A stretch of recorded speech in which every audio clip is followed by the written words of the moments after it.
Eh, yo quisiera decir, a raíz de todas las cosas que le preguntaron a Diego, eh, yo antes que él, digamos, en razón de que soy mucho más vieja, eh, me he pasado años tratando de que se entienda que los tecnólogos médicos pueden hacer un excelente papel en como ayudar a la administración de justicia. ¿m? Y veo con cierta preocupación que hay otras profesiones que no tienen mucho contacto con la biología humana, dijéramos, ¿m?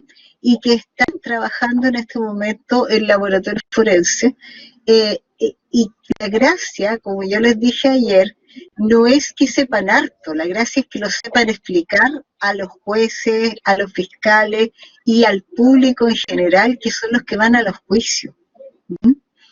Entonces, no es el premio Nobel que sirve para hacer ciencia forense, sino que el mejor comunicador de cosas que pueden ser muy difíciles, ¿m? Pero para que todo el mundo las entienda. Bueno, esto se llama de la escena del crimen al análisis forense. Todos sabemos que los delitos contra las personas son muy antiguos. Ya en la Biblia, desde el principio de los tiempos, existe esta historia de Caín que mató a Abel. O sea, es algo reiterativo que va con la gente, ¿ya? Es decir, si alguien dice, no, es que por mi lado no hay criminalidad, yo le tendría que decir, bueno, pero ¿estás seguro tú que no hay criminalidad? Bueno, ¿para qué sirve que vayan científicos forenses a la escena del crimen? Tiene un propósito inmediato, que es determinar qué sucedió, que si es un delito, saber ojalá quién lo cometió y por qué lo cometió. Y en lo posible llevar a este responsable ante la justicia y lograr que se condene, que se sancione efectivamente. A mediano plazo, por supuesto, tratar de disminuir el número de casos sin resolver. O sea, en este momento tenemos una verdadera pandemia que está casi a la par del coronavirus, que es de personas, mujeres sobre todo, desaparecidas, muertas en circunstancias bastante atroces. Entonces, ojalá pudiéramos, a través de nuestro trabajo, disminuir el número de casos sin resolver. Y sobre todo también entender por qué se producen los crímenes y de ahí a la prevención. Pero si no sabemos cómo se producen los crímenes y por qué, ¿cómo los vamos a prevenir? Piensen en todos los principios de las enfermedades infectocontagiosas y se van a dar cuenta que si no se identifica la gente y la forma de transmisión, estamos indefensos, digamos, ante el aumento de una pandemia que es paralela a la otra pandemia. Bueno, y a largo plazo, prevenir la criminalidad, fortalecer la confianza en las instituciones. O sea, imagínense, si las policías trabajan, los tribunales trabajan, el servicio médico legal trabaja, los ciudadanos trabajan, los servicios de salud trabajan, etcétera, de forma coordinada, para resguardar los derechos civiles de los ciudadanos, vamos a tener que las cosas andan bastante mejor. Y así, entonces, como decía un profesor mío de Derecho, se contribuye a mantener la paz social.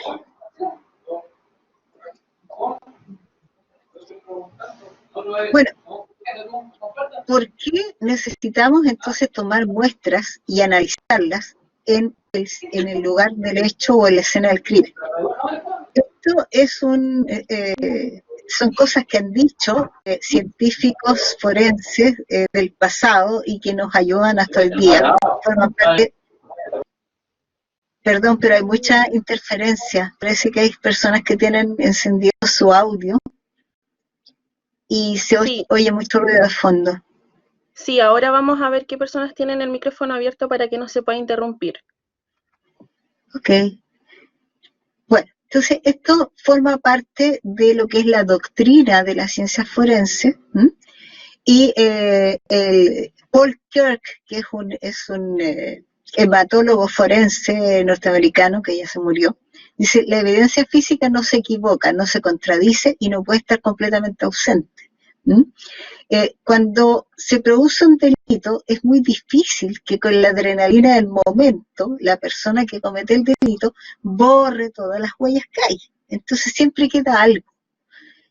Y Kirk dice entonces que la evidencia física que uno puede encontrar, aunque sea muy chica, contribuye a aclarar el delito. Entonces lo que puede estar equivocado no es la evidencia, sino que la interpretación. Entonces la falla humana para encontrarla, porque a veces es muy pequeña, estudiarla y entenderla puede disminuir su valor, pero no es que la evidencia esté mal.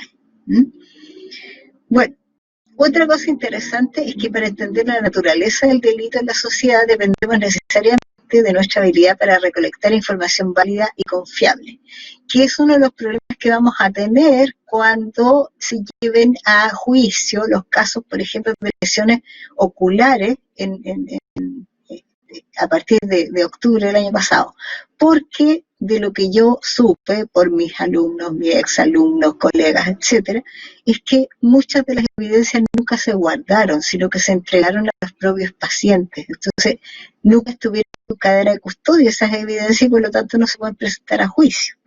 Y cada cual anotó las cosas que iba viendo como le pareció, no con una sistematización. Entonces, no sé en realidad qué fue lo que vieron y cómo lo describieron y cómo lo documentaron. Entonces, si no tenemos todos esos ingredientes, es muy difícil poder llevar nada a juicio. Yo les expliqué ayer que el poder tener una presentación en juicio exitosa pasa por tener mucha documentación con respecto a lo que pasó. Bueno, por otra parte, el motivo de por qué ocurren las cosas es muy importante porque es lo que a uno le ayuda a esclarecer el crimen. O sea, ¿por qué Pedro mató a su mujer? ¿O por qué este vecino le pegó al otro? Si no logramos entender eso, tampoco vamos a poder aclararlo. ¿Ya? Y otra cosa importante, el estudio de la escena del crimen no se puede repetir. O sea, tú lo haces bien de una o mejor te olvidas, digamos, que eso pueda funcionar. ¿Y qué es lo que es la escena del crimen? Es el lugar donde se ha producido un hecho de aparente importancia judicial. No sabemos si tiene importancia o no hasta que no terminemos el trabajo, porque puede ser, por ejemplo, un reguero de sangre en una vereda. ¿Será efectivamente que alguien asesinó a otro por allí? ¿O será que simplemente era un paquete de carne del supermercado que estaba mal envuelto? No lo sé, tengo que investigar. Entonces, para saber qué pasó, hay tres posibilidades. Una, que la persona que cometió el delito confiese. Otro es el relato de testigos. Y el otro es el análisis de las evidencias físicas. Ahora, la confesión no es considerada como una prueba válida si no está de acuerdo con las otras cosas, con el relato de testigo y con el análisis de las evidencias físicas.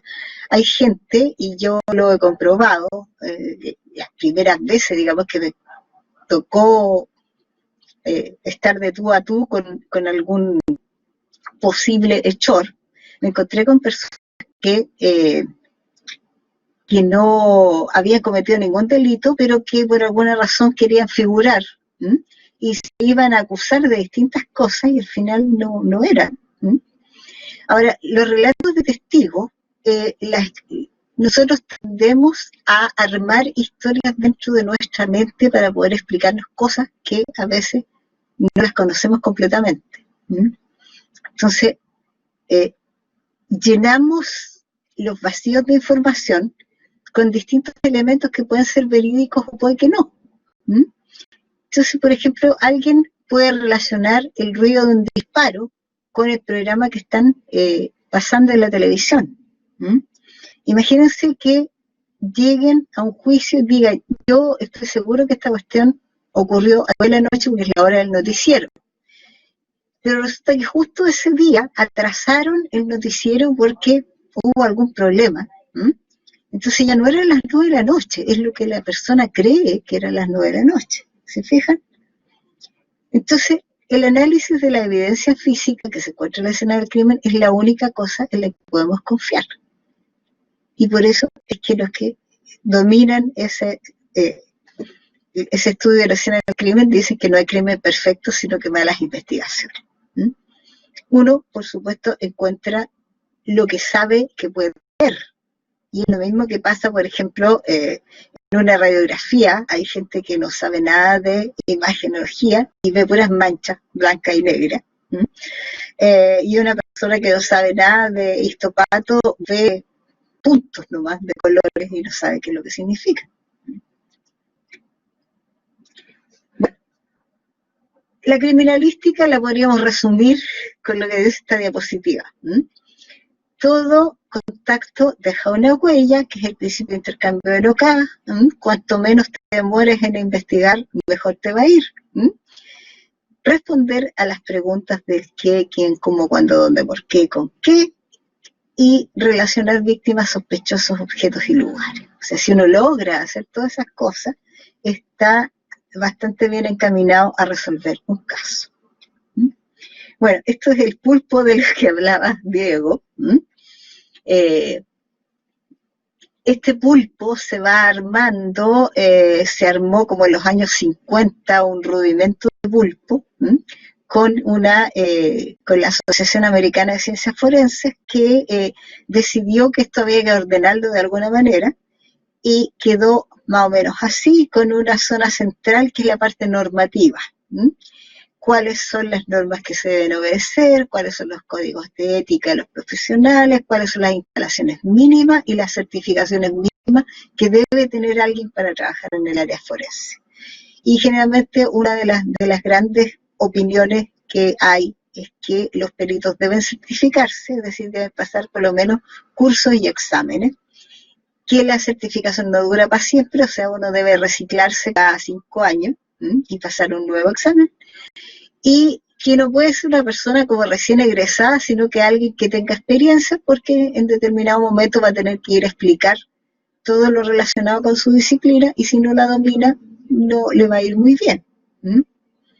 ¿Por qué en esta piedra había ADN y en la piedra al lado no? ¿Cómo lo explica? ¿Por qué obtuve este perfil genético en este caso y en este otro no? Entonces uno tiene que estar preparado para explicar la regla, es decir, lo que ocurre siempre, y la excepción también, es decir, por qué en este caso no ocurrió lo que se esperaba que ocurriera.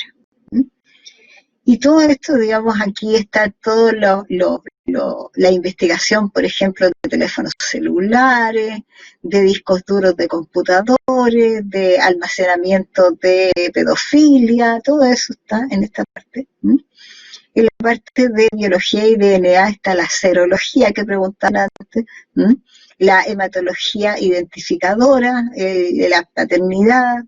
Acá está el análisis instrumental de químico, que puede ser de suelos, de contaminantes del medio ambiente, toxicológico de sangre, de orina, doping, drogas.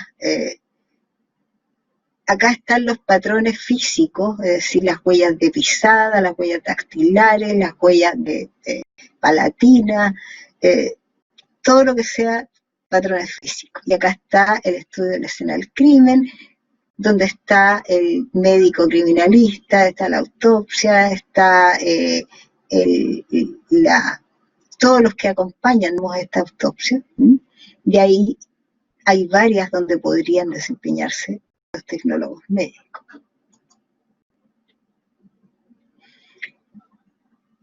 Esto está organizado de distintas formas en distintos países.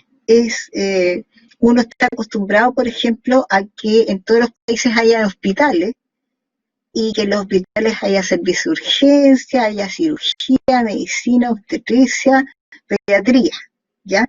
Haya servicio de farmacia, haya banco de sangre, haya laboratorio clínico, haya anatomía patológica, otorrino, todas las especialidades, y eso más o menos, así son todos los hospitales del mundo.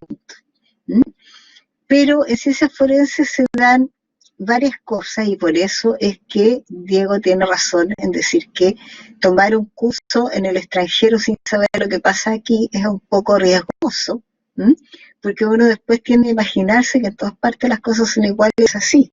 Las leyes son particulares para cada país y las policías también y los sistemas periciales también. Hay países como Estados Unidos que tienen no sé cuántas policías por estado, ¿m? Y nosotros tenemos afortunadamente solo dos, la PDI y Carabineros. Pero hay estados donde puede haber 10 o 15 policías distintas. Entonces, el saber con quién te va a tocar investigar a ti es bien difícil. ¿M? Y fuera de que hay sistemas privados también, es decir, imagínense que mi tío se muere en una clínica de California y yo pienso que le administraron mal un medicamento.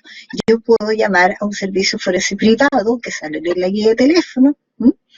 Y decir, yo quiero una autopsia privada con análisis toxicológico del cuerpo de mi tío, ¿m? Y el perito de ese servicio privado es quien avisa al Ministerio Público de que se va a hacer este procedimiento y hay mortuario privado y laboratorio privado y todo. ¿M? O sea, algún día llegaremos a eso, pero todavía no estamos en eso. Hay servicios, por ejemplo, médicos, que en algunos países dependen de las policías. ¿M? Acá el Ministerio Público es autónomo y el Servicio Médico Legal depende del Ministerio de Justicia. Y los hospitales dependen del Ministerio de Salud, entonces son compartimentos estancos que no se comunican entre sí. No son interconsultores, por ejemplo, como hay muchas personas que piensan que como mandar algo al servicio médico legal es como mandar interconsulta que después te van a contestar a ti, no te van a contestar a ti, le contestan al Ministerio Público. Bueno, entonces hay distintos sistemas que a veces están separados, a veces se continúan uno con otro, a veces son distintas agencias. Lo que ha pasado sí en general es que la ciudadanía prefiere sistemas públicos. Incluso hay laboratorios forenses que se han cerrado, por ejemplo en Reino Unido se cerró un laboratorio forense porque era muy caro y licitaron los servicios forenses con instituciones privadas y después se dieron cuenta que la ciudadanía no confiaba para nada en estas instituciones privadas porque decían, pucha, a lo mejor están pidiendo más caro o qué sé yo, en la medida de que sus resultados están comprometidos con la gente que pague más. Nadie les pudo sacar eso de la cabeza y tuvieron que reabrir los servicios públicos.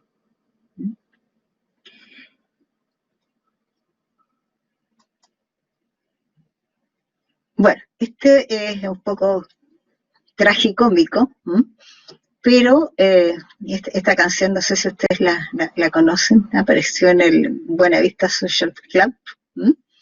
¿De dónde son los peritos? ¿De dónde salen? ¿Bien son congénitos? ¿Salen del liceo? ¿Cómo es la cosa? Bueno, la respuesta es muy simple. No se nace perito y uno puede ser profesional toda su vida y salvar un montón de vidas humanas sin ser perito, ¿ya?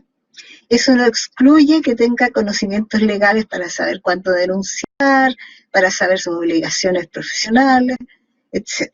Pero ser perito es algo que se aprende y evidentemente que se puede aprender. El perito es una persona que tiene conocimientos especializados en alguna ciencia o arte. Es decir, hay peritos que son joyeros, peritos que son zapateros, peritos que son arquitectos, peritos que son médicos, y de cualquier profesión, digamos, y de cualquier oficio puede haber un perito en la medida que le vaya a solucionar problemas al tribunal. Por ejemplo, un robo de una obra de arte. El perito no es un médico, es un artista, o alguien entendido en la composición de las pinturas, alguien que sepa de firmas, es otro tipo de perito, pero puede ser tan fundamental como un perito del área de la salud.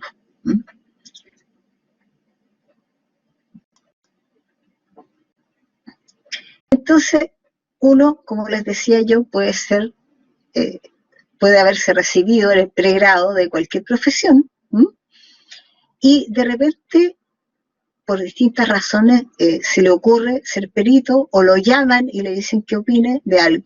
Entonces es importante tener respuesta para estas preguntas. ¿Para qué sirve lo que hacen los peritos?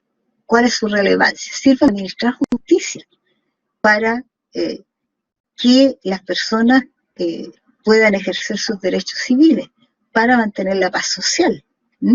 ¿Qué tengo que saber y saber hacer?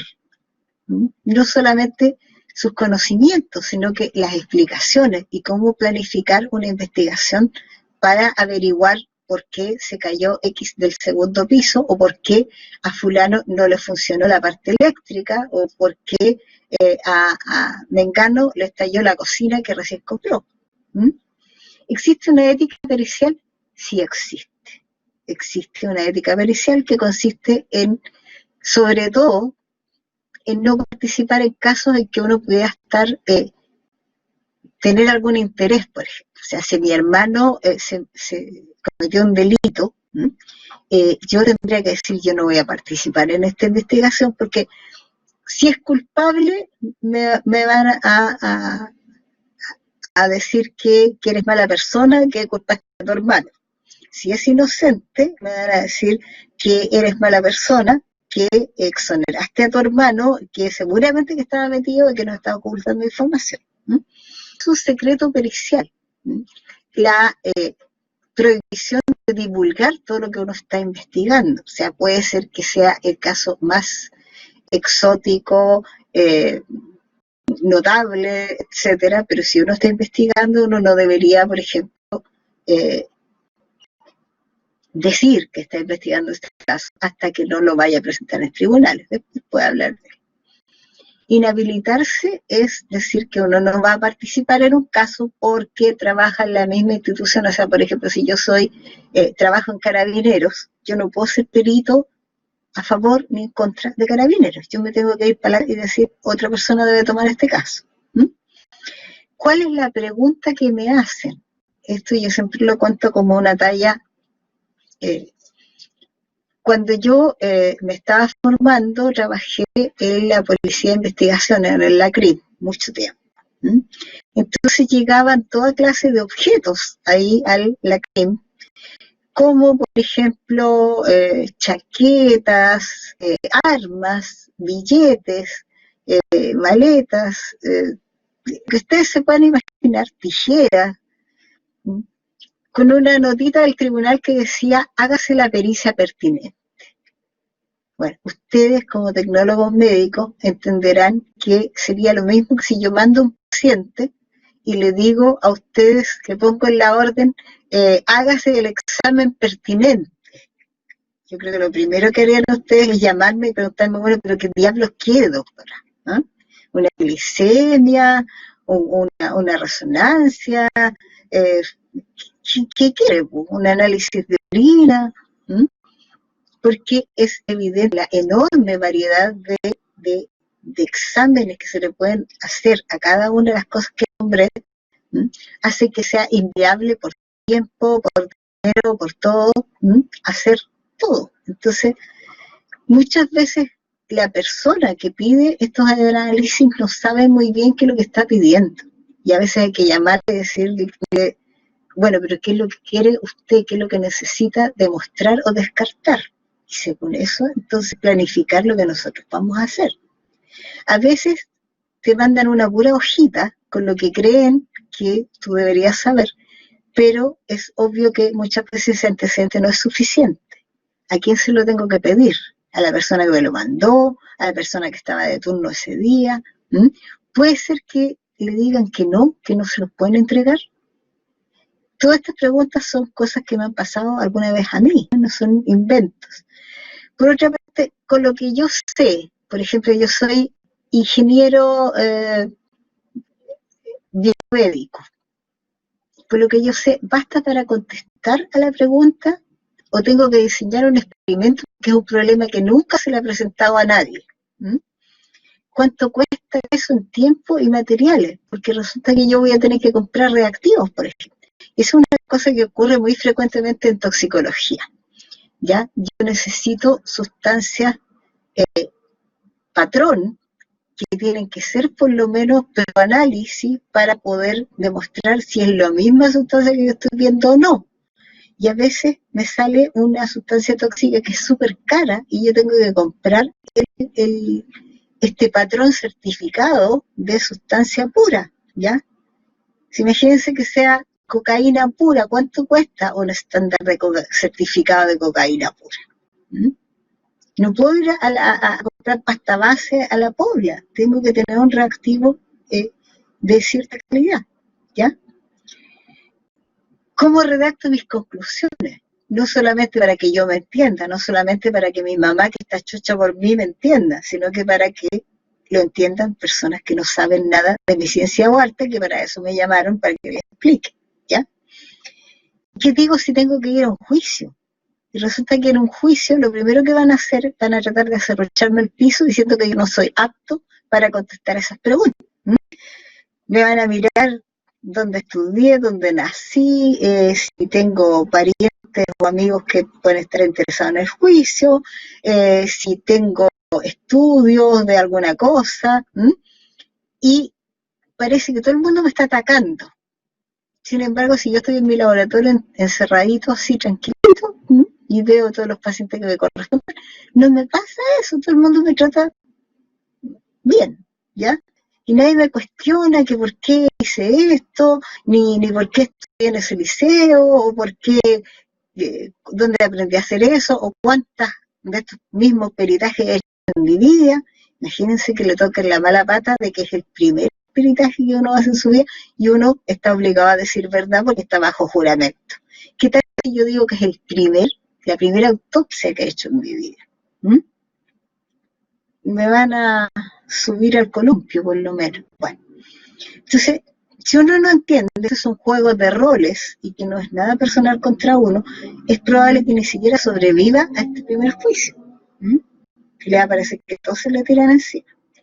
Bueno, el método pericial es muy parecido al método científico en el sentido de que parte por el estudio de los antecedentes y la formulación de preguntas. A ver, ¿de qué se trata todo esto?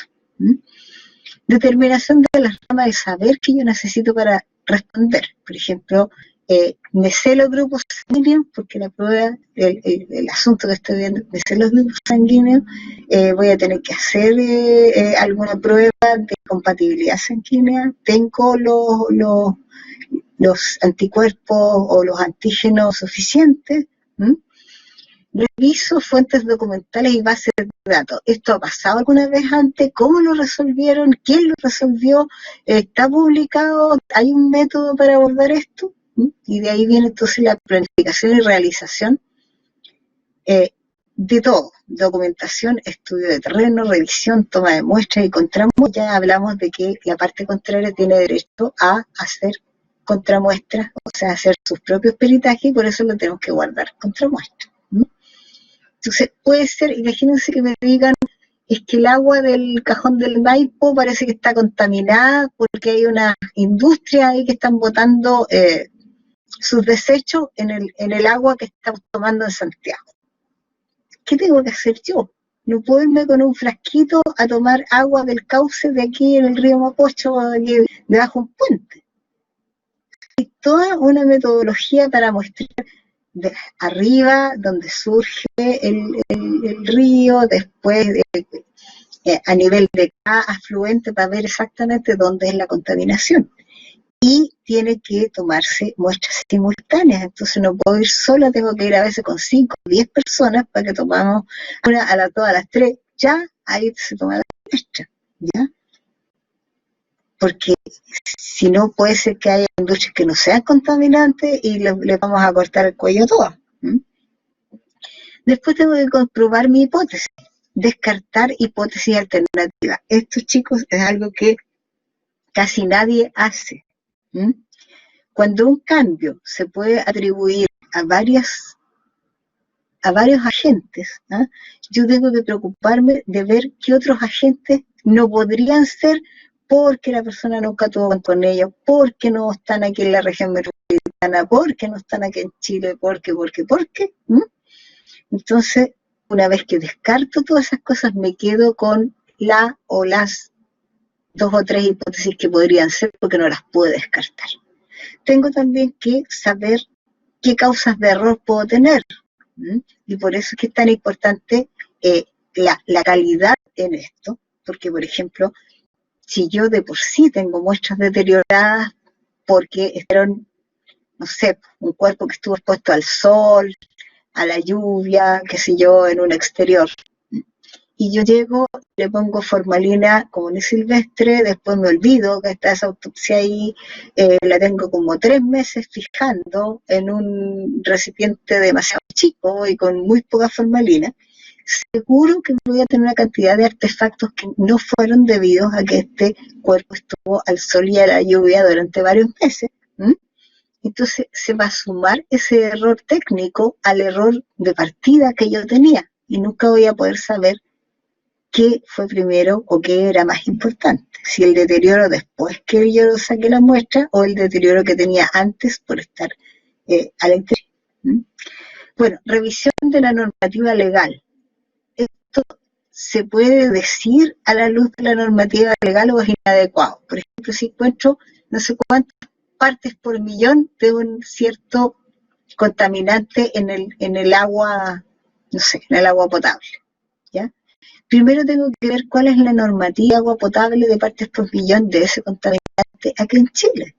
Porque una de estas a mí me parece alto, pero resulta que la norma tiene un valor de base más alto. Entonces voy a tener que decir que a la luz de la ley chilena no hay niveles de contaminación. Bueno, respuesta a las preguntas de la crítica, el qué, quién, cuándo, por qué, cómo, etcétera. Y finalmente la confección del informe pericial, que es lo que yo voy a ir a defender a los tribunales. Y ojo, que no puedo leer ningún papelito, entonces si mi informe tiene más de 30 páginas, como son los que yo suelo hacer, voy a tener que ir y sabérmelo de memoria y pensar que además me pueden preguntar cosas que no salen ahí, pero que están relacionadas. Bueno, la formación de los peritos, como ya les decía, uno no nace perito, se hace perito. Lo primero es tener una profesión o una capacitación o ejercer un tipo de arte u oficio, que puede ser universitario, técnico, también de una academia policial. Después viene una formación especial, algo de derecho tengo que saber, porque si no, oye, ¿qué delito estaba investigando? ¿Y por qué esta cosa es un homicidio? ¿O por qué es un abuso sexual y no una violación? Después viene la certificación, como ya les explicaba, a la luz de estos estándares que hay mundiales. Y la recertificación, es decir, cuando yo estudié medicina había pura radioscopía. Ahora hay miles de métodos de imágenes que yo simplemente conocía. Entonces, si yo sigo pegada con la radioscopía, no voy a llegar a ningún lado. Tengo que estudiar a ver qué cosas puedo usar ahora. Y las atribuciones y las limitaciones que tienen los peritos están en los sistemas judiciales. Por ejemplo, hay mucha consideración a los peritos que trabajan en las instituciones acá y poca consideración hacia los peritos privados, pero hay peritos que han ido a estudiar afuera, que tienen certificaciones de afuera y que son igualmente competentes, por lo menos. La dependencia, si yo soy, como yo les decía, si se está investigando un caso en que la PDI imagínense que un detective mató a alguien, ¿ya? Eso será un homicidio, será defensa propia, será cumplimiento de la ley, será qué será. Y yo justo soy perito de la CRIM. Yo no me puedo meter en ese caso porque trabajo para la misma institución. Debería ser un perito de otra institución o un perito lisa y llanamente privado que investigue eso. La especialidad también es muy importante. Existe una proliferación de todólogos, de los cuales es muy problemático. Uno en general le alcanza la paciencia, el dinero, el tiempo para estudiar una o dos cosas bien. En mi caso, yo tuve que estudiar muchas cosas y las tuve que estudiar a fondo y me pesa mucho, pero mi problema es que nadie más se dedicaba a nada, entonces yo tenía que hacerlas todas, pero no era porque yo quisiera, sino que porque no llegó nadie a relevarme. Es algo así como estar siempre de turno. Y tú dices, pucha, ya van a ser las 8 y va a llegar mi colega a reemplazarme. Resulta que pasaron como la canción de Joaquín Sabina, y llegaron las 10 y las 11, las 12 y las 1 y las 2 y las 3, y no llegó nadie a relevarme. ¿Mm? Y yo me muero de ganas de que llegue alguien a relevar. Bueno, esto es un poco para, se corrió un poco la diapo, pero cada flechita tenía que ver con un nombre. Primero, por supuesto, la base, que es la capacitación y certificación. Después viene los estudios de estudio de la escena del crimen. Después viene el estudio de rastros, huellas, indicios, el examen de cadáver. Después viene la hipótesis de trabajo y explicación. O sea, esto parece que es un suicidio, ¿ah? Pero eso es nada más que una hipótesis de trabajo que va a haber que confirmar o no. Después viene el informe a tribunales y la defensa del informe.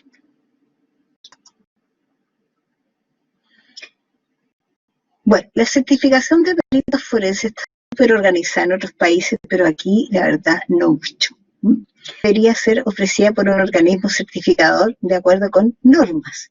Y eso es la misma situación que pasa con los hospitales que se acreditan, con las universidades que se acreditan, con todos los que se acreditan, menos con los peritos, fíjense.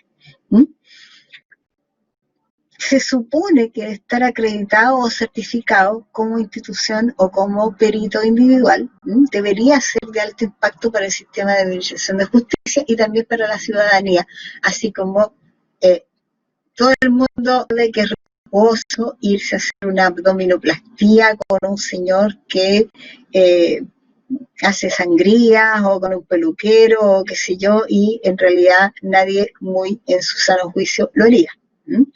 Entonces, ¿por qué trabajar con un perito que no tenga ninguna certificación? ¿Ya? Y la garantía pasa porque esta persona demuestre a la institución certificadora cuánto sabe y si y qué es lo que es capaz de hacer y si es competente, y que esto esté estandarizado y que todo el mundo lo pueda ver, si aprobó por lo menos algún examen o no, ¿ya? Entonces, ¿cuáles son los estándares? No son algo que inventó Pedro, Juan o Diego, sino que son el resultado de consenso de expertos, es decir, tienen que reunirse muchos especialistas y decir, ya, una persona que dice que compara huellas dactilares, no puede saber que las huellas están en el pulpejo de peo. Ya, entonces algo de anatomía tiene que saber. Tiene que saber reconocer, por ejemplo, los distintos tipos de diseños que tienen las huellas dactilares, ¿ya? Tiene que saber, por ejemplo, qué cosas alteran las huellas dactilares. Tiene que saber qué material de comparación tiene que tener para decir que una huella es igual a otra. Tiene que saber cuántos puntos de coincidencia tienen que haber para que una huella sea declarada igual a otra, etc. Entonces, los expertos dicen, un perito en huella tiene que saber mínimo estas cosas. Y esos son los comités de especialidad, además de dar normas éticas, por ejemplo, si no sé de qué institución es y no me inhabilito, ya estoy contraviniendo un marco ético. Y la imparcialidad, la equidad y la transparencia, es decir, todo el mundo tiene derecho a saber por qué yo dije eso que dije en un juicio. Y nada es porque a mí se me ocurrió, así tal como el conejo que salía del sombrero no corre. Bueno, antiguamente este personaje de Sherlock Holmes, que es un personaje ficticio, como les dije ayer, trabajaba solo, ¿ya? Trabajaba solo y se encerraba en su laboratorio, qué sé yo.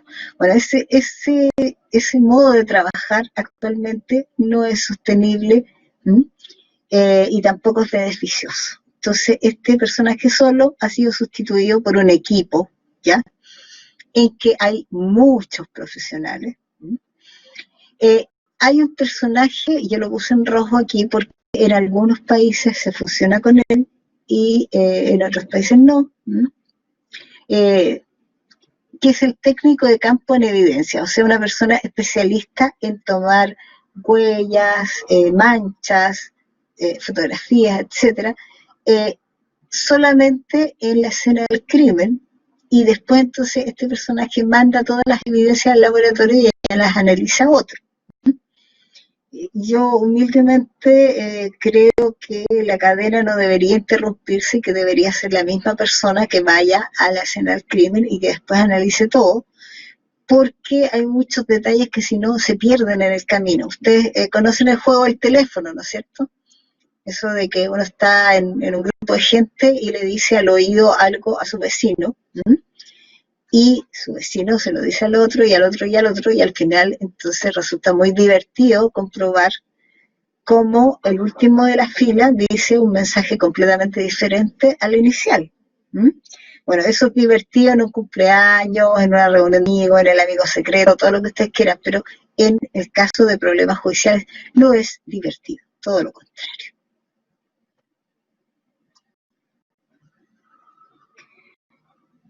Bueno, en la escena del crimen, esta es una asociación de especialistas forenses que ha sistematizado las fases del trabajo en una escena del crimen, y todo empieza por la protección y preservación del lugar, es decir, aquí no entra nadie que no sea la gente que va a estudiar este lugar, porque pueden pisar arriba de las huellas, pueden ponerse a fumar y botar colillas de cigarrillo, pueden estornudar y lanzar ADN, fuera de lanzar virus, digamos, pueden lanzar ADN, etcétera, etcétera, etcétera. Entonces, la protección y preservación del lugar es fundamental, y ahí viene estas winchitas amarillas, do not cross, escena del crimen y todo lo que ustedes quieran. O sea, el sector que está delimitado, ahí nadie más puede entrar hasta que no termine el estudio de la escena del crimen.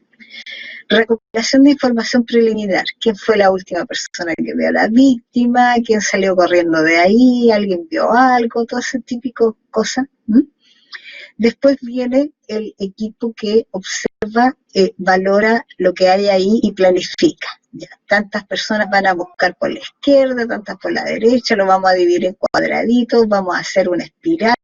¿Cómo vamos a estudiar esto?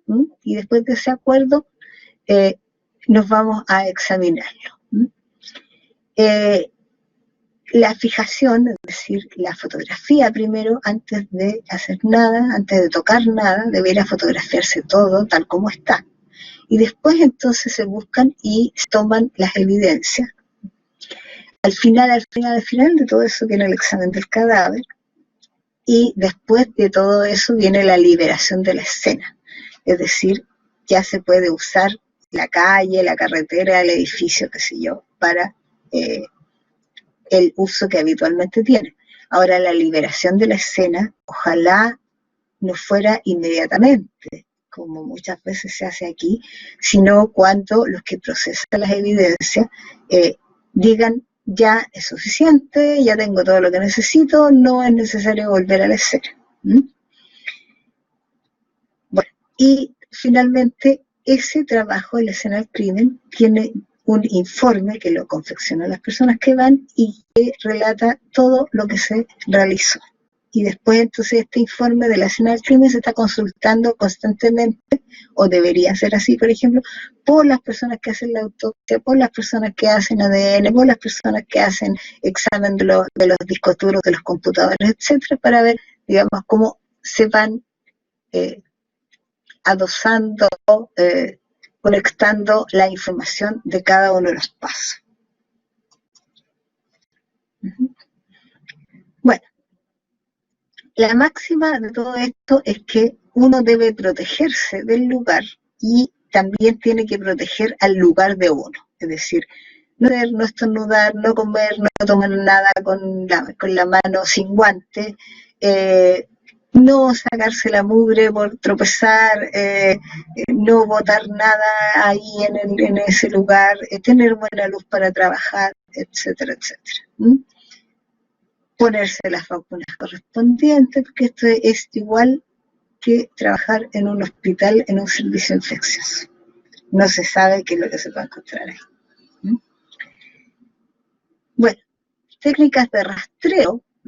Yo les dije que uno de los fundamentos es la planificación. Imagínense, no es lo mismo buscar rastros en una habitación de 2 por 2 metros que buscar rastros en un sitio de Riazo que mide 500 por 500 metros. Entonces hay que decidir cómo se va a rastrear para que todos hagan lo mismo. Entonces yo busco en este cuadradito y Pepe busca en este otro y Lucho busca en este otro y qué sé yo, y todos hacemos lo mismo. O buscamos en esta forma, o asá, hay distintas técnicas y en realidad hay que adaptar la mejor técnica para el lugar específico. No hay una sola que sea buena, todas pueden ser buenas. Y lo interesante es poner en el informe cuál se usó.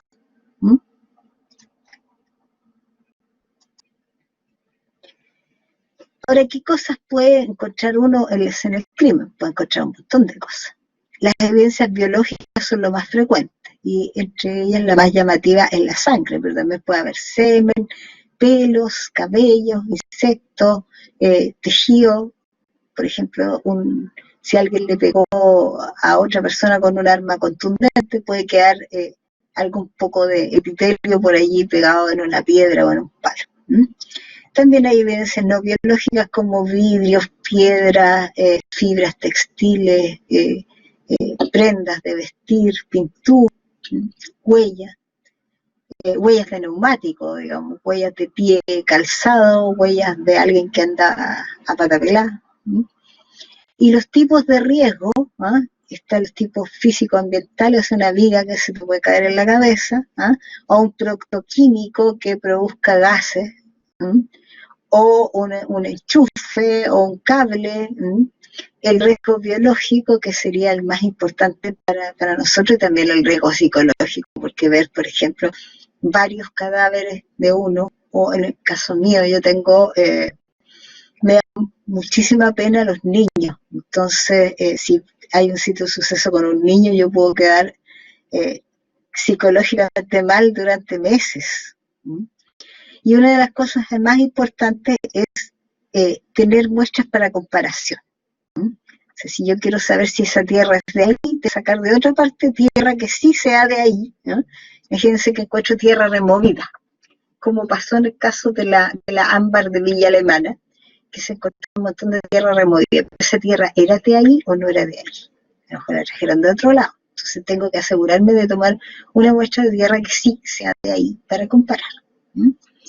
Si quiero ver si una nota suicida fue escrita, fallecido que está ahí, tengo que tratar de conseguirme alguna otra muestra de su letra, que se sepa que es su letra, para comparar.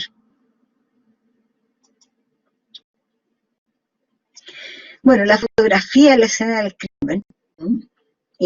Hay personas que toman fotos así como por by default, ¿no? Pero no es tan así.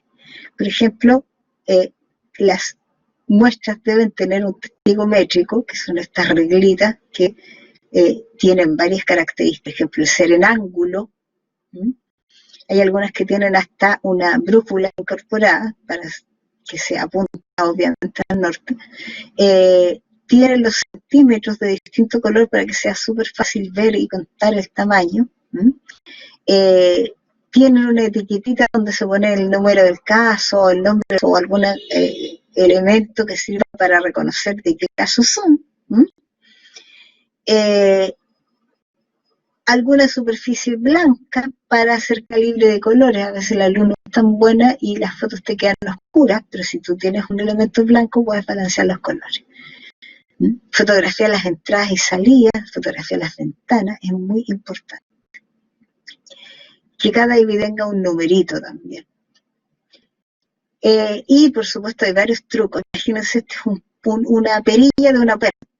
Es la misma perilla de la puerta, pero con luz de un lado, con luz de arriba, con luz de abajo, etcétera. Se ve la marca de un alicate que sirvió para abrir la puerta y con otros no se ve absolutamente nada. Entonces se fijan que es importante tomar fotografía de cualquier elemento raro que haya, pero desde varios ángulos para que se vea bien lo que es. Ahora, un fotógrafo forense sabe que no tiene que tomar fotografías bonitas, sino fotografías útiles. Y tiene que conversar con la persona que está a cargo para que lleguen a un acuerdo sobre qué es lo que se va a mostrar.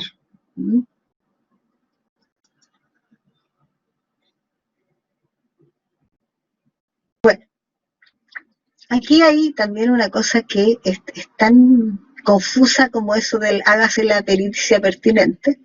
El manejo de indicios o evidencias traza, que son estas partículas muy pequeñas que pueden ser granos de polen, pedacitos de pintura, trocitos de vidrio de parabrisas, cosas así. Uno se lee, no sé, 500 manuales de manejo de evidencia, que dice, se procederá a levantar todas aquellas evidencias como valor sensible o significativo. Para mí tiene significación, por ejemplo, chocolate con una media nuez arriba, rellenos con crema de nuez. Pero a lo mejor a otra persona les parece que eso es poco significativo y prefiere el chocolate con leche entero, ¿ya? Entonces, ¿qué es lo que es significativo para mí puede no ser significativo para mi vecino? Entonces, así, de buena primera, es muy difícil saber qué puede ser importante de una evidencia. Por tanto, es mejor que tome de más que de menos. Y mi consejo para todos los estudiantes que he tenido en mi vida es, si usted no encuentra nada, tome muestras de todo. Si usted no encuentra ninguna lesión en un cadáver, tómele muestras de pelo a suelo, porque después vienen otro tipo de estudios y ahí sí que va a encontrar más de algo. Pero si no tiene muestra, ¿qué va a buscar?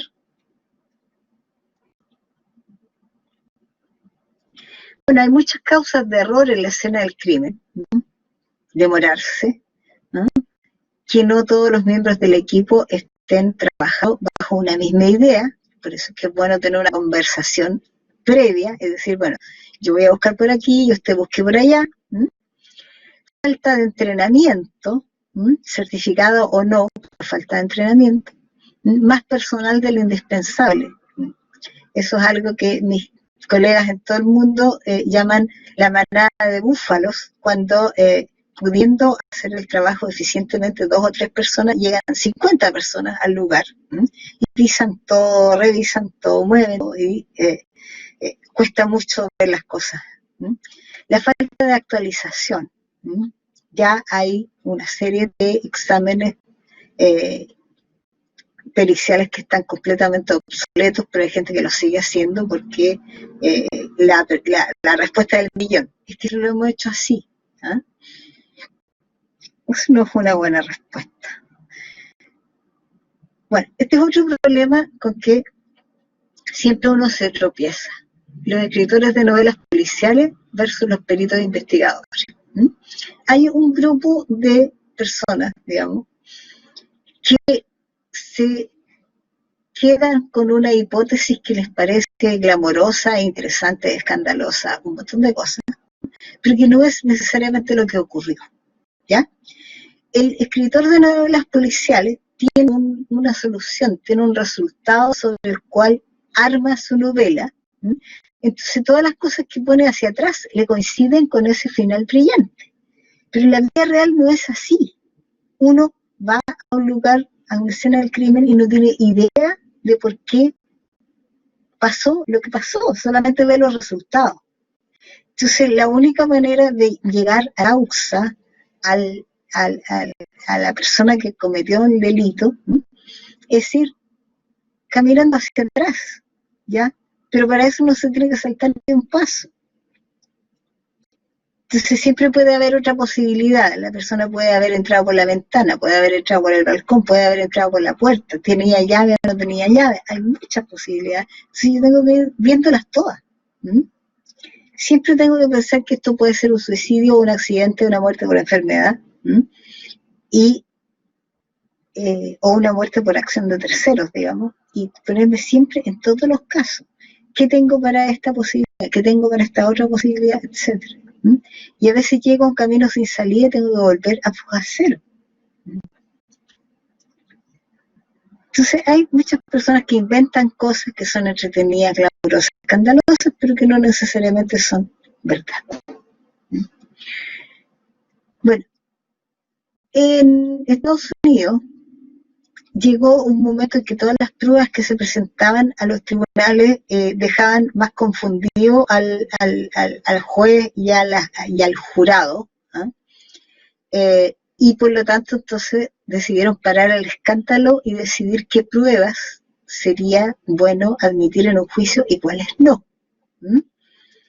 Y esto sucedió hace más de 20 años atrás. Entonces, la Corte Suprema de Estados Unidos decidió, a raíz de un caso el caso Daubert, Merrill Dow, que le dio origen a este nombre del estándar de Daubert, que era un caso de una compañía farmacéutica que fabricaba un medicamento que causaba malformaciones fetales. Entonces, a raíz de ese juicio, se llegó a establecer los requisitos de cientificidad de las pruebas presentables en un juicio.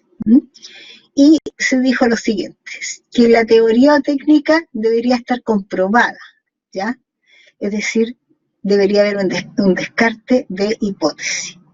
La teoría técnica debe estar publicada, es decir, tiene que estar validada por que todo el mundo, digamos, la conozca. Se debe saber el margen de error, o sea, no hay ninguna prueba, ni siquiera el ADN, que no tenga alguna posibilidad de error, que se minimiza con el cumplimiento de estándares durante el proceso. O sea, por ejemplo, usted tiene que velar porque sus reactivos no estén vencidos, o tiene que tener claro cuál fue la última vez que se revisó su equipo y se calibró.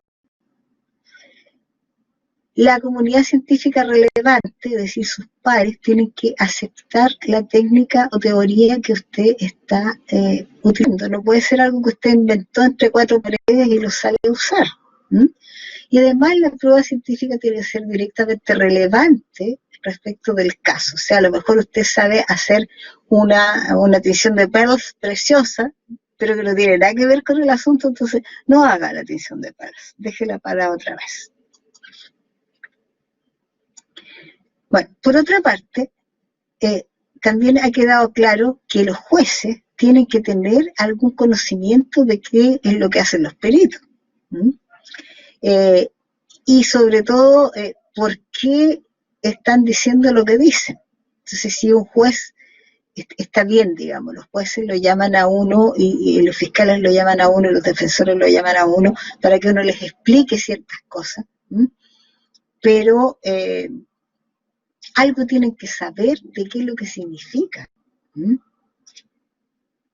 Si no, uno les podría inventar muchas cosas, digamos, acerca de hechos biológicos, y ellos, si las aceptan, estarían cometiendo un tremendo error. Entonces tienen que tener cierto sentido crítico y cierto conocimiento de lo que los peritos le van a decir, aunque no sepan en lo personal cómo hacer la prueba.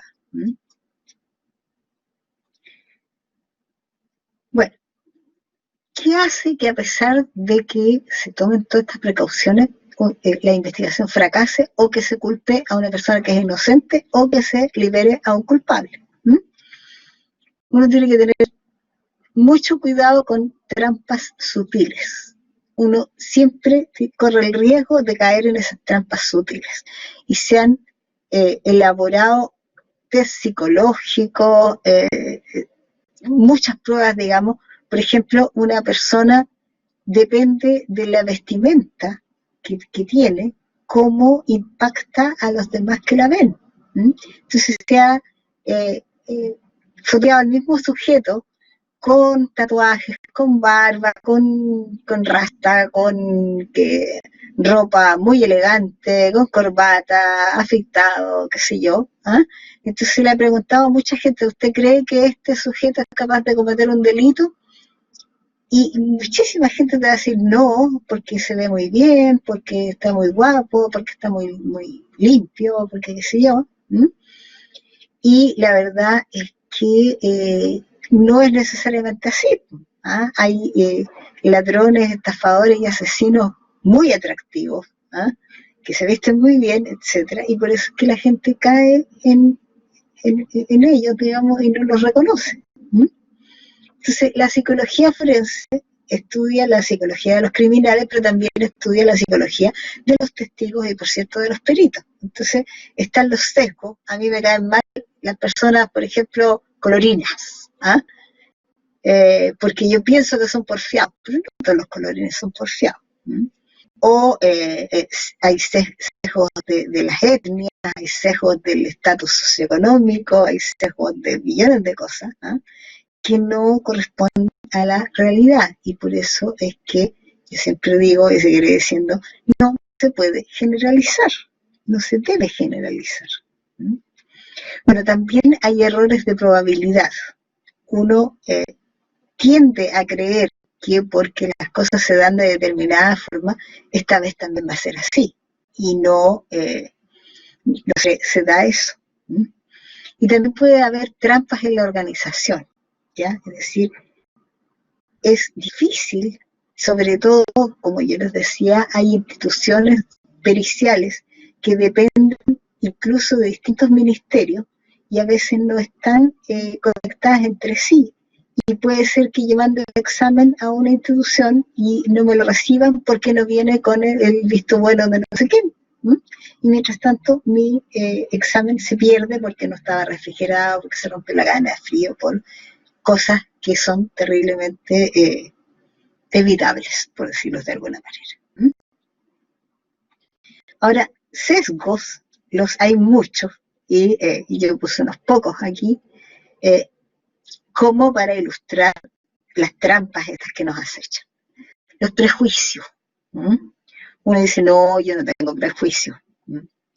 Yo tenía un amigo que decía, yo soy súper liberal, no tengo prejuicio, y de repente su hija de 5 años dijo, papá, quiero una muñeca negra para la Pascua. Me van a creer que este sujeto dudó, se cuestionó que su hija quisiera una muñeca negra. Él, que era tan tolerante a todo. ¿Mm? La predisposición. ¿Mm? Esto de ver a una persona de tal manera y creer que es de suponer que es de determinada forma cuando en realidad no es así. Está el anclaje, es decir, quedarse con la primera idea que tenía uno, ¿m? Y después nadie la puede cambiar. Por ejemplo, me tocó muchas veces cuando yo trabajaba en la policía llegar a una escena del crimen, ¿m? Y que el policía más viejo que estaba ahí me decía, no, esto es un suicidio, doctora. ¿M? Y yo podía haber quedado pegada con la idea de que sí y que era un suicidio. ¿Mm? Y no ver nada más que lo que uno siempre debería hacer, dejar abierta la posibilidad de que sea cualquier cosa. Están los sesgos de interpretación. ¿Mm? A veces tiene que ver con que me quiero ir luego para mi casa, a veces tiene que ver con que estoy muy cansado, a veces tiene que ver porque no veo bien, ¿no? Y puedo interpretar equivocadamente una cosa. Sesgo de verificación, es decir, no me preocupo de ver si efectivamente las cosas son así o puede haber alguna otra razón.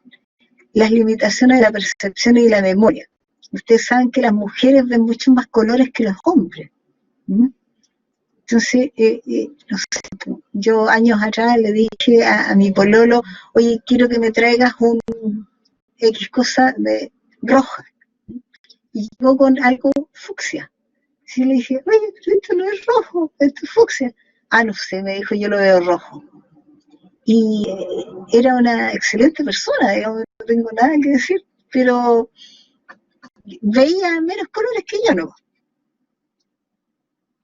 Y eso no es bueno ni es malo, sino que es. Bueno, aquí hay una parte de una historia, digamos, de las historias de Sherlock Holmes, que es para ilustrar que lo que está puede tener tanta importancia como lo que falta. Se robaron un caballo de carrera y a vista y paciencia y no hubo ninguna señal de alarma, pero el caballo que valía millones desapareció. Entonces el inspector de la policía llama a Sherlock para que le ayude y Sherlock hace sus propias averiguaciones y después se va a reunir con este inspector de la policía. Entonces dice el inspector, ¿hay algo que le llamó la atención? Y Sherlock le dice, sí, el curioso incidente del perro a medianoche. Y uno de los investigados dice, pero el perro no hizo nada a medianoche. Justamente, dice Sherlock, este fue el curioso incidente. Entonces, la historia es que el perro le ladraba a toda la gente extraña que entraba ahí a la caballeriza, ¿m? Pero como esa vez no lo hizo porque nadie escuchó nada, ¿m? Holmes dijo, debe ser porque el perro conocía a la persona que entró, por eso no le llamó la atención y no ladró. Y efectivamente después se confirmó que era una persona que era...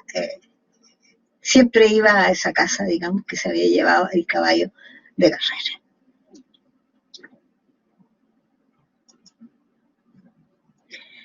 Bueno, aquí hay cosas para ilustrar las hipótesis alternativas. Resulta que una persona que tiene aplasia medular o tiene problemas de ovulación, que está tomando heparina o qué sé yo, puede tener equimosis.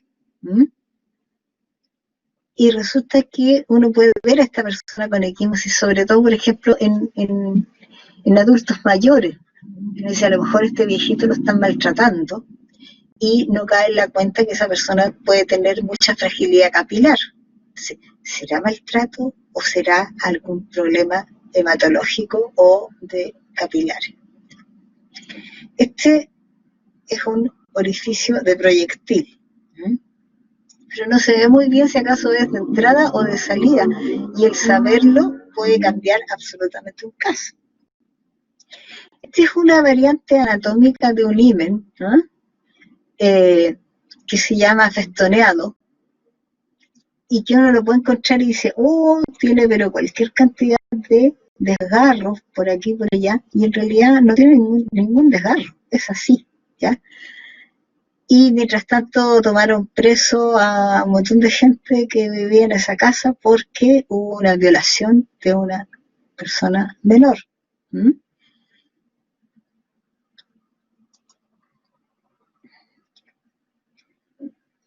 Bueno, y como les digo yo, de repente uno se encuentra con estos expertos, estos todólogos, que dicen que sin lugar a duda la cosa fue así, y resulta que después no es tan como dijeron, que hay muchas situaciones que pueden tener diversas causas, no una sola. Entonces hay que tratar de ver cuál de todas esas causas podría ser.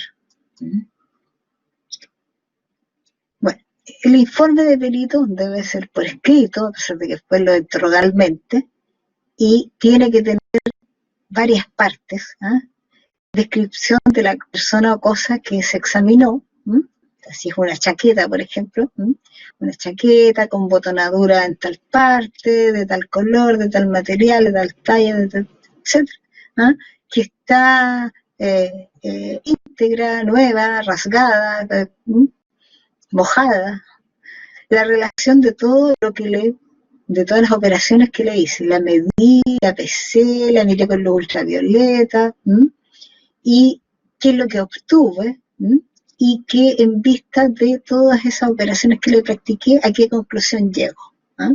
Era de X persona, tiene un orificio de entrada de proyectil, tiene mancha de sangre que es del grupo tal y cual, el perfil de ADN que obtuve de esas manchas es tal y cual, y eso es lo que sale en el Código Procesal Penal, que es esta sigla que ven aquí. Bueno, después entonces que yo estudio la escena del crimen, me voy al laboratorio fuera de procesar todas estas cosas. Y los laboratorios forenses están organizados en distintas formas, ya les dije que pueden tener distintas dependencias, pero además pueden estar organizados en distintas formas. Y eso está un poco dado por la frecuencia de casos, por ejemplo, que hay de tales o cuales evidencias. Hay zonas donde hay muchísimas evidencias balísticas, hay otras partes donde hay muchas evidencias de pelos y cabello, hay otros en que hay puros delitos sexuales, etcétera. Entonces eso influye en cómo está organizado el laboratorio. Ahora hay varios procedimientos que hay que llevar a cabo, cualquiera sea el tipo de evidencia, cualquiera sea el tipo de laboratorio en que lo tengo que buscar. Primero que nada están las pruebas de campo, como son las pruebas de luces forenses, que a mí me sirven para identificar manchas de fluido en el lugar. No voy a llevar todos los sillones, ni toda la alfombra, ni qué sé yo, solamente las que están manchadas. Pero después tengo que confirmar en el laboratorio que eso sea lo que parecía ser en el lugar. El concepto de controles y estándares es muy importante, porque con eso los comparo yo y descarto. Después interpreto y cuál es la relación de lo que encontré con los antecedentes, que son el informe de la escena del crimen, y recién concluyo. Pero tengo que obligatoriamente realizar todos estos pasos. Ahora, para bien o para mal, las conclusiones más adornadas o menos adornadas de un informe pericial solo son 3.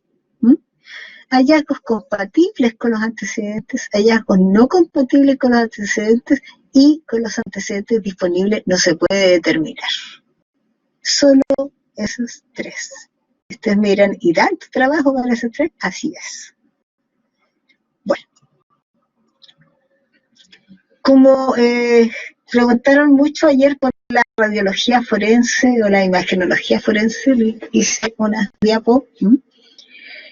La imagenología forense es muy útil para varias cosas, por ejemplo, para identificación, porque se puede ver género, edad, estatura, si tiene osteosíntesis, si tiene gallos de fractura, si tiene todo lo que sea radiopaco, lo voy a ver, ¿ya? También para documentar qué cosa, pues extraños radiopaco, sonda, catéteres, proyectiles, clavos de Kirchner, lesiones también, por ejemplo, una fractura del hueso hioides en una asfixia, en quemaduras, todo lo que se ve pésimo en la subicide porque está todas las partes blandas quemadas, se puede ver en los tejidos internos. Patologías, por supuesto, que cualquier cosa, digamos, que yo pueda ver para diagnóstico de enfermedades, también lo puedo ver en un cadáver. Reconstrucción forense, ya sea de trayectoria, ya sea de identidad, ya sea de muchas cosas. Traje una diapito de eso. Data de muerte, también hay elementos que se pueden verificar de la data de muerte. También sirve para educación y también para investigación, es decir, la investigación y publicaciones es algo que se hace en el área forense como en toda disciplina científica. Así tal como efectos de tal antibiótico en tal microorganismo, o como efectos de la oximetría en el tratamiento del asma, como cualquier tema. Entonces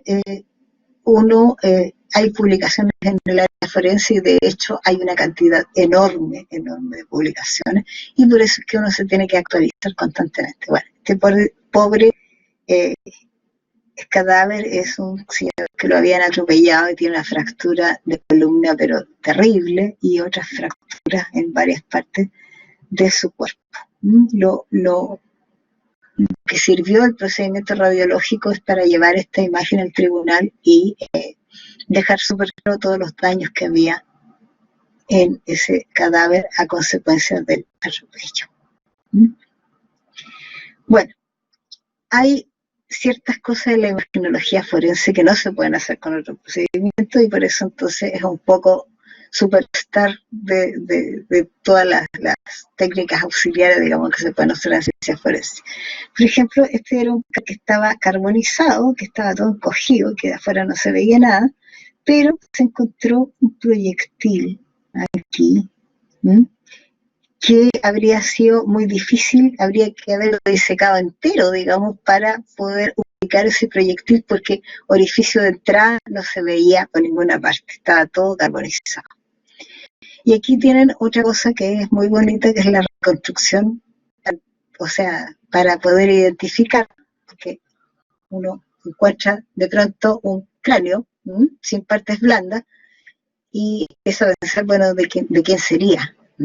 No le puedo mostrar el cráneo a la familia porque no lo van a reconocer, ni lo puedo mostrar en la televisión porque es morboso, no lo puedo poner en las redes sociales tampoco, pero sí lo puedo dotar de un rostro con, ya sea una reconstrucción facial con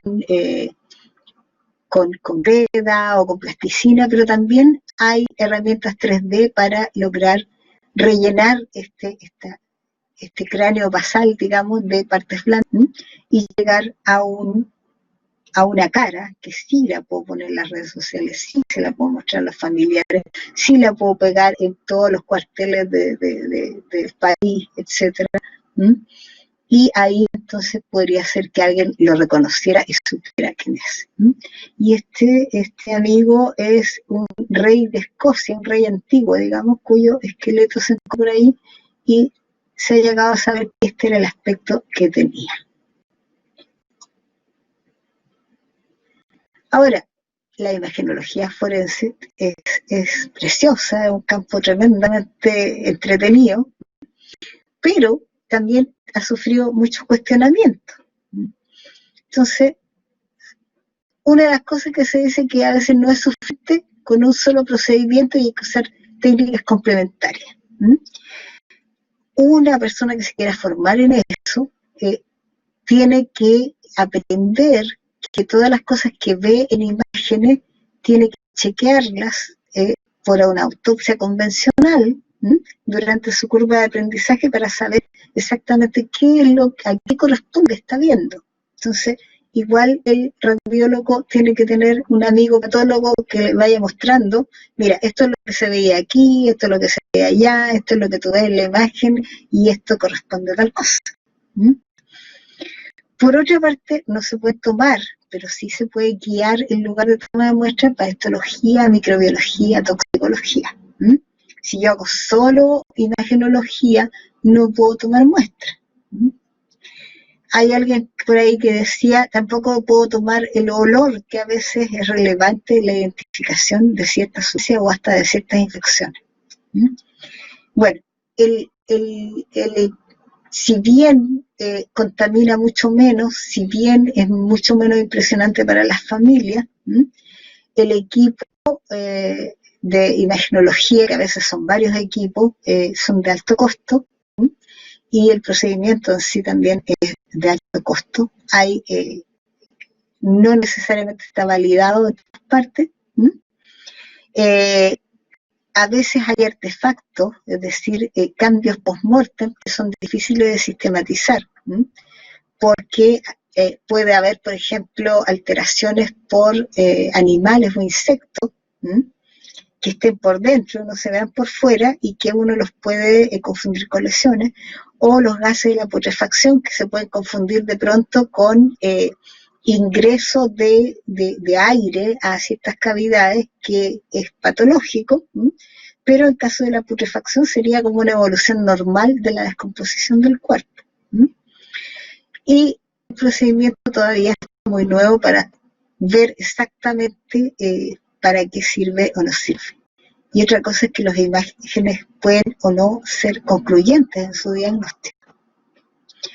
Bueno, eso es lo que yo les podría contar de los procedimientos forenses, y ahí una bibliografía para los que quieran profundizar más.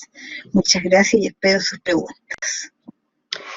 Muchas gracias por su participación en esta jornada y por su excelente presentación que otorga un espacio de aprendizaje innovador para el tecnólogo médico. Ahora voy a comenzar a leer las preguntas que dejaron en el chat para que las pueda ir respondiendo, ¿ya? Muy bien.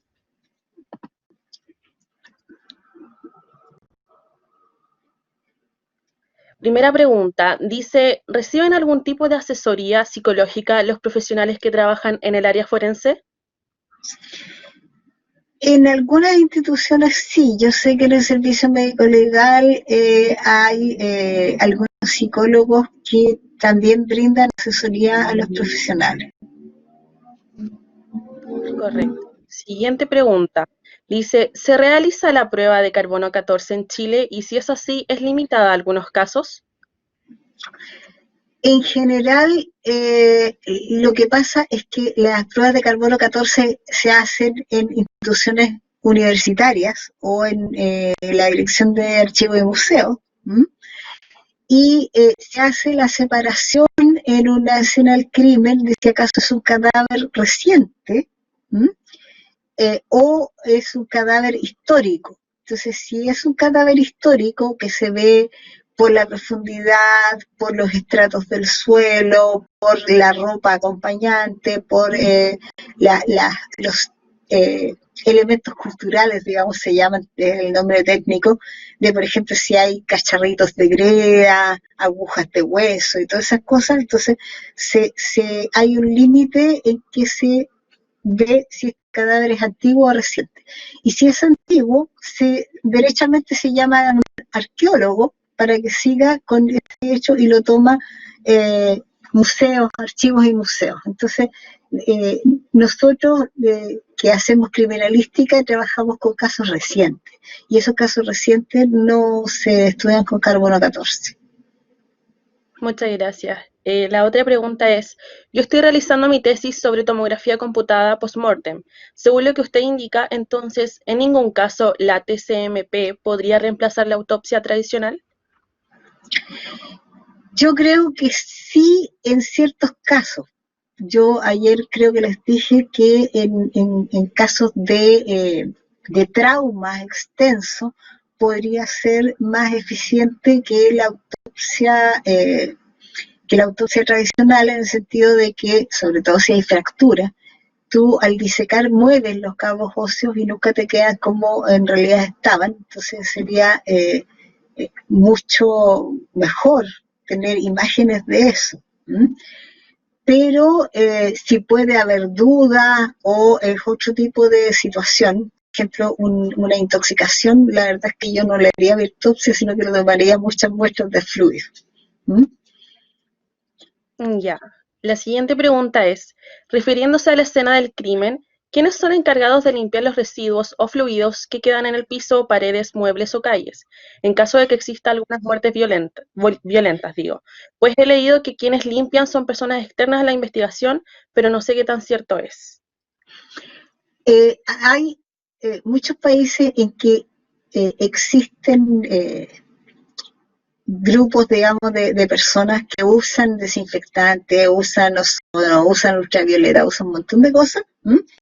Y que son a veces financiados por las municipalidades y a veces financiados por el Ministerio Público, que limpian la escena del crimen. Acá no hay ningún tipo de organización de ese tipo y debiera haberla, porque hay muchos lugares que van a ser después habitados o utilizados y que no son limpiados adecuadamente. O sea, aparece alguien con un paño con cloro y trapea, ¿m? Y cree que eso es una limpieza efectiva de escena del crimen. O sea, al final en Estados Unidos, por ejemplo, te tienen que traer un certificado de que la escena fue completamente limpiada. Acá no hay ese principio. ¿Mm? Muchas gracias. Siguiente pregunta. Si más adelante quiero ser parte de una institución y tomaré la mención de imagenología, ¿qué es lo que debería hacer al terminar la carrera? ¿Se refiere a que si debe hacer algún curso para poder estar preparada? ¿Qué debe hacer? Bueno, lo ideal es que hiciera un curso de perito judicial, que no hay. Ese es uno de los esfuerzos que estamos haciendo como grupo, de que haya conciencia de que sería preferible que una persona estuviera preparada antes de abordar una tarea de ese tipo, porque la responsabilidad es mucha. pero actualmente no hay ninguna cosa organizada. Las policías y el servicio médico legal tienen plantas de profesionales y de repente contratan personas siguiendo las plantas de profesionales. Por ejemplo, la Policía de Investigaciones tuvo una época en que hubo una apertura y hubo presupuesto para contratar los que se llamaban OPP, oficiales policiales profesionales, que no eran policías de carrera, sino que eran psicólogos, enfermeras, hubo también tecnólogos médicos que se contrataron para cumplir diversas funciones, pero no estaban articulados como el pulpo, sino que eran personas que se destinaban, por ejemplo, a un X laboratorio, y estas personas tenían conocimiento de su área, pero no estaban integradas con los demás. Entonces eso ha repercutido a la larga, y yo lo he dicho muchas veces, así que la verdad es que si alguien se enoja, a mí me afecta, digamos, porque yo lo he dicho muchísimas veces.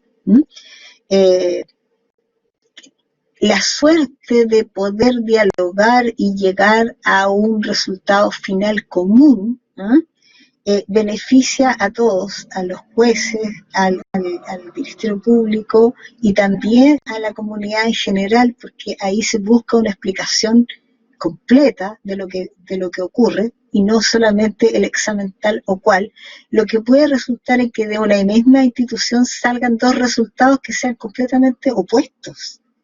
Y eso es de loco, digamos, no puede ser.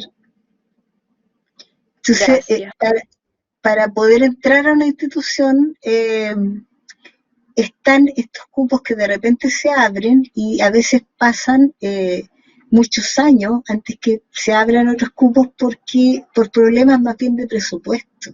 Entonces, de pronto aparecen concursos, digamos, y se opta a ellos. Bueno, siguiente pregunta, muchas gracias. Preguntan si uno es perito forense, ¿necesariamente tiene que ir a juicios? Sí, de todas maneras. Ya. Y preguntan también relacionado a eso mismo, ¿un TM puede ir al terreno o sitio del crimen? Si está trabajando en una institución o si, como nosotros pensamos, se logra abrir un área privada que sea más o menos estable, sí puede ir a la escena del crimen siempre que haya una autorización judicial. O sea, uno con las suyas no puede ir a la escena del crimen. Tiene que, por ejemplo, imagínense que alguien me diga a mí, yo quiero que usted vaya porque mataron a mi tío, ¿ya? Entonces quiero que vaya al sitio de suceso. Yo le tengo que decir a él, usted como familiar, tiene que pedir al Ministerio Público que usted quiere un perito externo. Y a mí me tienen que dar una autorización escrita para que yo vaya. Si me dan la autorización, yo voy. Si no, no. Ya. Siguiente pregunta. Dice, ¿usted en conjunto con el tecnólogo médico Diego Romo realizan cursos de ciencia forense y criminalística para preparar al personal? De ser así, ¿cuál es el paso para poder acceder o tomar un curso con ustedes? Nosotros cuando logremos hacer eso lo vamos a publicar por todas partes, pierdan cuidado. Nosotros, o sea, yo empecé con otra colega hace muchos años a proponer a la Escuela de Tecnología Médica de nuestra universidad algo que era como la introducción a la introducción de la introducción sobre todo de la responsabilidad profesional. Y durante muchos años nadie nos hizo caso, digamos que esta área era importante. Y no se ha logrado consolidar esto que en otros países es como típico, como que a nadie se le ocurriría hacerlo de otra manera, sino ir a cursos de capacitación periódicos, y hay las sociedades respectivas o los colegios profesionales respectivos tienen toda su normativa, ya, usted quiere ser perito, ya, estudiese todos estos libros y venga, no sé, en un mes más a dar examen y ahí tiene su certificado de perito forense y en 5 años más tiene que volver a certificarse. Pero acá no existe eso y nosotros queremos que exista. Gracias. La siguiente pregunta y última sería, ¿cuánto tiempo se tiene para realizar un examen a un cadáver en el servicio médico legal o hay un plazo indefinido? ¿Cuánto tiempo? Hay personas que creen que uno debería tener tiempo definido, pero no es así. No sé si ustedes se acuerdan de un pintor que estaba pintando la Capilla Sixtina y llegaba el Papa a verlo y le decía, ¿cuánto va a terminar de pintar este fresco, digamos, del techo de la Capilla Sixtina? Y el pintor le contestaba, cuando lo termine. Esta cuestión es así. Uno no sabe nunca cuánto se va a demorar, cuánto se va a demorar en tomar las fotos, que por cierto deben ser muchas. Yo no tomo nunca menos de 80 fotos por autopsia. Las tomas de muestra, por ejemplo, a veces pueden ser 50 y uno tiene que anotar en la cadena de custodia de dónde la sacó, por qué la sacó, para qué es, para alcoholemia, para tóxico, para esto, etcétera. Y eso se puede demorar muchas horas. Una autopsia más o menos bien hecha no debería demorarse menos de unas 4 o 5 horas la parte de examen de cadáver y toma de muestra y fotografía, sin contar con que voy a tener que tallar las muestras que saqué o mandarlas al laboratorio, después las voy a tener que ver, revisar, integrar, interpretar, después voy a tener que escribir mi informe. O sea, en una autopsia yo me puedo demorar tranquilamente una semana entre las distintas actividades. Muchas gracias, doctora. Quedan algunas preguntas por ahí, las cuales las haremos llegar mediante nuestras plataformas de redes sociales para que no quede ninguna inconclusa durante esta jornada. La reflexión nos da para extender para mucho más, pero en honor al tiempo y la realización de la prueba que debemos ahora realizar, es que dejamos las preguntas hasta aquí. De antemano, agradecer a todos los participantes, a los 2 expositores, que nos entregaron un poquito del conocimiento sobre la ciencia forense, un tema enriquecedor e interesante, sobre todo para la carrera como tecnólogos médicos, en las distintas especialidades que se presentan. Y como no, también a todos los que coordinamos esta actividad y que se hiciera posible. Chicos, no hay que olvidar que en este momento se va a publicar el link del formulario para poder completar el test que certifica la participación en esta jornada. Tienen que recordar que la aprobación es sobre la nota 4.0. Las indicaciones para la obtención del certificado van a ser dadas en las redes sociales Instagram y Facebook de Red CITEM, ya que conlleva un proceso que toma tiempo. Quienes deseen permanecer en la plataforma mientras se rinde la prueba por algún inconveniente o duda, pueden hacerlo en el chat de los moderadores de Jorge, el cual tiene el nombre de LIP1, y Fabián en el círculo del lado derecho, el cual hacen clic y pueden obtener el enviar mensaje, a donde aparecen ustedes al costado derecho. Eso, buenas noches y suerte a todos. Estén atentos al link que se va a enviar. Buenas noches, gracias por venir. Gracias. Mucha suerte, mucho éxito. Adiós. Muchas gracias a ustedes dos por la excelente presentación.